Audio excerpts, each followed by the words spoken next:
par hip-hop runājot, tad tā ir tāda, to sauc par kultūru. Tas arī mulsinoši. Labi. Kurā sevi ietver vairākus novirzienus, pašdarbības. Proti, tu vari būt tas, kurš rīmē un rečitē, kā ceremonija meistars, jeb MCs. Tu vari būt tas, kurš dejo, jeb breiko. Tu vari būt tas, kurš izpaužās vizuālajā mākslā, kā ar grafiti. Vai arī tu vari būt tas, kurš pārvalda vinilus un esi DJs, kurš spēlē mūziku, atskaņo. Lūk, tas ir tāds, teiksim, priekš manis hip-hops, kurš ietver sevi šos te komponentus. Savukārt raps, tas ir konkrēti šī te MC novirziens. Jā, mēs runājam par rapu, kurš varbūt nav dejojamais raps, proti tāpat tās, kā arī citās muzikās, citos žanros. Ir muzika, pie kuras tu vari padejot, pie kuras varbūt tev ne īsti prasās, bet visnotaļ šie abi divi termini ir diezgan sauguši kopā. Ja mēs runājam par žanru, tad parasti viņus kaut kā miksē kopā un visi saprot, ko ar to ir domājis kāds, kurš to pasaka. Latvijā eksistē hip-hop kultūra? Jā, vēl nesen runāju ar savu draugu, režisoru un operatoru Ritvaru Bluku, kurš kopā ar mūsu draugu vienu veido hip-hop dokumentālo filmu par to, kā tas no Amerikas pārcēlās uz šo te lielo kontinentu un nokļuva Padomju Savienībā caur vārtiem, ko mēs zinām kā pilsēta Rīga. Un šī filma ir procesā, un viņi tieši arī to stāsta. Min konkrētus piemērus, konkrētus cilvēkus tā laika, līdz pat mūsdienām, kas dod skaidru liecību par to, ka kultūra kā tāda šeit pastāv. Bet tas jau nonāca caur ierakstiem, nevis caur kaut kādiem tiešiem kontaktiem. Nu, tie ir atsevišķi misionāri, kuri, kā saka, paņem šo te ierakstu un atved viņu un parāda. Es pats esmu vēl pietiekami jauns, varbūt, lai teiktu, ka tajā laikā, kad viņi jau to darīja, un tas tika apgūts un izplatīts šeit, es vēl biju bērnu autiņos, tādos. Bet jau tad tas notikās, un es kaut kādā ziņā esmu vienkārši turpinātājs. Ir iespējams repot latviešu valodā? Kas par jautājumu? Protams, ka ir. Vai ir jēga? Vai ir jēga? Tas ir cits jautājums. Tas visnotaļ notiek, un to ir iespējams izdarīt. Ja kādreiz par to varēja šaustīties un mēģināt salīdzināt ar to, kā to dara varbūt meistari no Amerikas Savienotām valstīm, kur tas arī ir piedzimis, kā kultūra, kā žanrs, tad tā bija visnotaļ ātri pārēju uz apstiprinājumu. Jā, to mēs varam izdarīt. Un pirmais, kurš to tā spēcīgi izdarīja un norezinēja priekš mūsu paudzes, bija Gustavs Butelis, alā Arsta Rusmrus, un tālāk sekojošā visa tā sekotāja kopiena, kas attiecīgi arī kā nu kurais izpaudās, vai nu dīdžoja vai repoja. Un parādīja to, ka pierādīja kādam, ja vajadzēja kaut ko pierādīt, tad, ka to var izdarīt un ka to var darīt. Un tas skan. Ir tikai jāmāk to izdarīt. Ir ļoti svarīgi tas cilvēks, kurš tam pieķerās, un kurš to dara, kāda ir viņa motivācija, kāda ir viņa pasaules uztvere, cik bagāts viņš ir iekšēji. Protams, arī vārdu krājumam ir svarīga nozīme, bet laikam tas veids, kādā viņš pasniedz savu domu, ir pats svarīgākais, lai spriestu, un vismaz es pēc tā spriežu, vai tas izklausās jēgpilni, vai tas ir varbūt iespējams ar humoru, vai tas ir pretēji tam vienkārši trūli un banāli, ka tas ir vārdu savirknējums ar atskaņām beigās. Kaut ko jau var noteikti iemācīties skolā, ejot. Un kaut ko vēl vairāk var iemācīties klausoties pašam un mēģinot saprast un izzināt tos piemērus. Ir labākos, kuri sniedz kaut kādu izpratni par to, kā tas ir veiksmīgi darāms. Bet neviens nesaka, ka tieši tā varbūt ir jāizdara nākamajam. Viņš vienkārši aizgūst labāko piemēru no tā, ko viņš varbūt ir dzirdējis aiz okeāna, vai arī no citiem, kas ir viņam blakām, un mēģina to izpaust savā manierē. Tad, kad es uzsāku, tad visspilgtākā autoritāte no pašmāju izpildītājiem bija tieši Gustavs, jeb Gustavo. Man šķiet, ka visi komponenti bija. Viņam bija attieksme, viņam bija spēja noformulēties, sarīmēt ar atskaņām, atjautīgi, asprātīgi, asi, tieši. Bet, ja es kaut kā varbūt ņemu klāt vēl visu pārējo, ko es tajā laikā klausījos, un tas bija no Amerikas Savienotām valstīm, tad mani visvairāk uzrunāja, un par tādām autoritātēm es sev turēju Tupaku Šakuru, un tas arī pa lielam bija viss. Man liekas, viņš bija reāla autoritāte. Man neticēsiet, bet tas laiks, kad bija, kad piedienēja pie sienām līmēt plakātus mājās istabā, tas laiks ir aizgājis, vismaz es neesmu ko tādu manījis. Saviem sīčiem istabā kaut tai. Viss pagaidām ir kaut kā, jā. Es nemanu tādu lietu, bet priekš manis tas bija mans templis, man istabu, kurā tad arī es pielūdu šo autoritāti un klausījos dienā viņa ierakstus. Es nespēju to izskaidrot tajā laikā, un iespējams, ka tas ir tas neizskaidrojamais, kurš tāds arī paliek vienmēr, bet viņā bija kaut kas tik autentisks un tik oriģināls, tik suģestējošs un harizmātisks, ka viņš burtiski mani apēd, kā, tādu vēl nenobriedušu sīni. Precīzāk sakot, tas, ko viņš saka un uz ko viņš mudina savā tekstā, nebija mana realitāte. Mēs esam pilnīgi dažādām pasaulēm, bet tas neizslēdza to, ka tas skanēja kaut kā tik autentiski, tik oriģināli, tik aizraujoši, aizgrābjoši, kad es nespēju liekt sev ļauties šim te fenomenam. Bet tu saprati tekstus? Jā, klausījies tekstus es sapratu, jā. Man izcenes bija laba angļu valoda, ko es sāku apgūt jau bērnībā ar multenēm.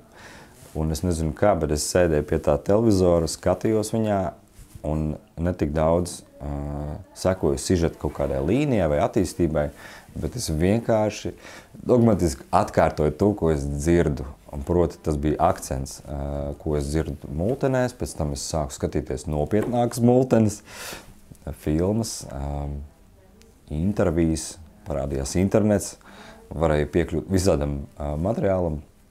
Protams, arī lasāmā literatūra, ja es gribēju teikt, drukātā angļu valodā, kas tika visādiem veidiem vesta. Un to darīja mani vecāki, visvairāk mamma, kur ceļoja uz dažādiem semināriem ārzemēs un vienmēr kaut ko paņēma līdzi kādu žurnālu, biezāku tādu.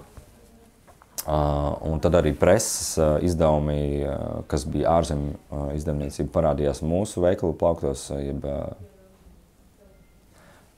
kioskos, ja tā var nosaukt. Un tad arī tos es varēju apgūt un lasīt. Un, protams, visam pāri ir mūzika, kuru tu klausies, un es kaut kā ļoti viegli fonētiski apgūvu pēc dzirdes. Kā tas būtu jāizrunā, kādā situācijā tā jāpasaka, kā tā. Un es kaut kā dabīgi to uzsūcu un ielikās tāds kanons pamatā. Saka, īsts atpazīst īstu. Proti, ja tu esi īsts klausītājs un tu sevi cieni, nav man daļas gar tiem vienkārši. Man vienkārši nav vaļas tam pievērst uzmanību. Man ir, kā saka, skaidrs, ko es gribu apēst. Man ir skaidrs, ko es vēlos sevī uzsūkt, ko es vēlos sevī uzņemt. Un es atpazīstu kaut arī popularitāti ieguvušu mākslinieku, ka viņš ir īsts. Proti, to nevar noviltot. Tādā muzikālā, teiksim, studijas darba, production ziņā ir kaut kādas tendences, kuras visu laiku mainās un tie trendi tiek ķerti un kā saka, skrietas pakaļ viņiem, bet ir, tas īstais ir mazākums, jebkurā gadījumā. Vairākums, ko mēs dzirdam, ir šļurbi tādi, ko var teikt, bet man nav laika pievērst tam uzmanību. Es vienkārši zinu, es atpazīstu, un man ir patiesi prieks veltīt laiku tam, kas ir tiešām autentisks un nesamākslots tāds, lai arī populārs. Jēziņ, šausmīgi populārs. Nesen ar diviem latviešu puišiem iepazinos klātienē. Viņi nulli izdeva savu debijas ierakstu. Viņiem ir 17 gadi.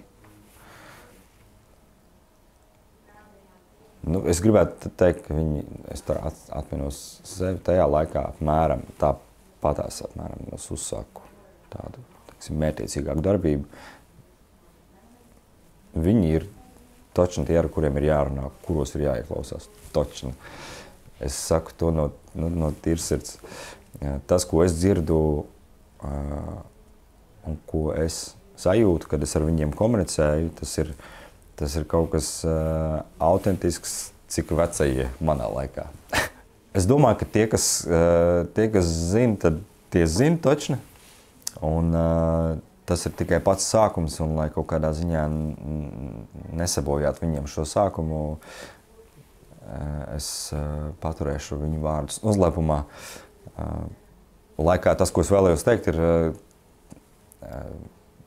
katrai paudzei ir savi. Es nevaru noliekt, ka manā laikā bija konkrēti personāži, uz kuriem varēja likt drošu likmi. Tie ir autentiski, un mēs tiešām visi savā, teiksim, komunas ietvaros šeit Latvijā atzinām viņus par autentiskiem, par īstiem, par tiem, kurus ir vērts klausīties. Protams, ka tā bija tāda, zinām, laika pavadīšanas, teiksim, brīvā laika pavadīšanas mūzika. Mēs nesēdējām mājās vecāku, kas saka, pieskatīt un neklausījāmies mērķiecīgi šo mūziku. Tas bija brīvības tāds formāts, kad tu esi ārā ar saviem vienaudžiem un tev neviens neliedz to darīt. Pirmkārt, otrkārt, nenosoda par to, kas ir saturiski, neķer pie vārda un nesaka, šis taču nav nopietni, šo nedrīkst. Tas ir kaut kas rupšs, tas ir kaut kas aizliegts. Vēl viena lieta, kas saistās ar hip-hopu, ir, tā tiek uzskatīta par ielu kultūru. Un tas ir radies uz ielas. Tas ir kā aicinājums uz atpakaļiet. Man jāsaka, ka 90. ir pagājuši. 2000 arī jau ir normāli pieņēmušies spēkā, kas tik nav sasniegts tehnoloģija līmenī, un ko tik mēs neesam pieredzējuši. Vienkārši, ja tā saknes ir 70. gados Bronksā, bet mēs varam izvērst sarunu par to, kāda bija sociāli politiskie apstākļi tajā laikā Amerikas Savienotajās valstīs, kā vispār tas sākās, no kurienes tie melnādainie parādījās Amerikā. Kas viņus uz turieni atveda, no kurienes un cik demotivēti viņi bija ilgu gadsimtu laikā, līdz brīdim, kad viņi ir vienkārši nokļuvuši spēku pozīcijās caur šo žanru, un tagad tūlīt visiem parādīs, kas ir kas. Tā ir tā narratīva, ko viņi paši min ļoti bieži savā lirikā, savos tekstos, ka mēs gribam no tās ielas tikt prom. Mēs varam sev atgādināt visu laiku, un ne pie kā tas nenovada. Mēs visu laiku atgādinām, ka mūs okupēja. Mēs visu laiku atgādinām par to, ka mēs esam piedzīvojuši ļoti šausmīgas lietas, ko nevienam nenovēlam. Bet mēs katru reizi to atkārtojot, vienkārši nepielūdzam, vienkārši sakām, jā, mēs joprojām sevi ar to asociējam, un kaut kādā ziņā hip-hopā joprojām ir ļoti daudz tādu jauniešu, varbūt jau pieaugušu manu vecumu cilvēku, kuri akurāti ir iestagnējuši uz to, ka tā ir ielu mūzika. Un tas nenozīmē, ka mēs ejot projām no ielas un mēģinot kaut kādā ziņā uzlabot savus apstākļus. Un es nerunāju par fizisko telpu, bet tādu, teiksim, izpratni par to, ko mēs darām šeit, kas mums ir jāizdara, ko mēs vēlamies panākt.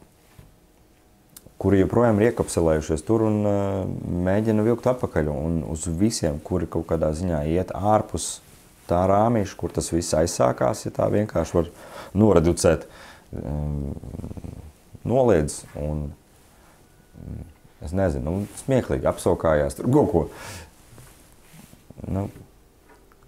Man liekas, ka mēs jau sen esam gatavi kaut kam vairāk. Mēs vēlam sev kaut ko vairāk, kaut ko labāk.